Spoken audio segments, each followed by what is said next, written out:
Your goal is to extend these new privacy rules, not just to ISPs, but to internet companies like Google and Facebook as well.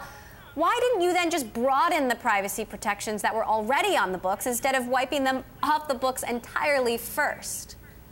Well, Emily, a couple of points on that. First of all, we started working on the privacy issue about 5 years ago, and then we had a privacy working group that focused on this that went into place about 3 years ago. So this is something our committee has focused on for quite a period of time. Now, what we do know is with the FCC's action, they were trying to have two cops on the beat, if you will, and have one set of rules and regulations that were going to be overseen by the FCC and a second set of rules and regulations that would be overseen by the FTC. That was going to lead to confusion because the FCC would apply their rules to the ISPs. The FTC has been our nation's regulator in the broadband space since we have had a virtual space regulator.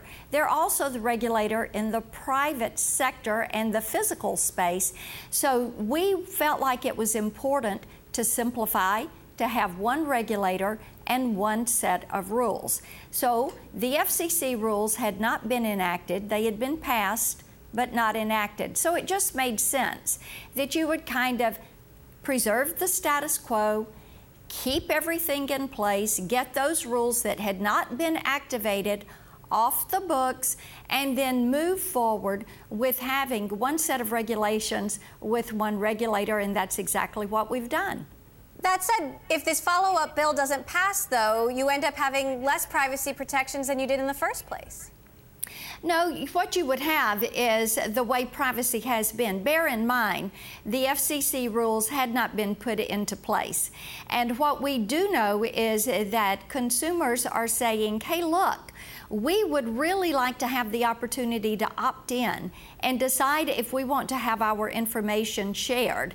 And if you were to go out, Emily, and ask consumers, do you want more or less privacy in the virtual space? They're going to tell you that they want more privacy protections, and they want more tools in the toolbox to keep themselves and their children safe when they are online.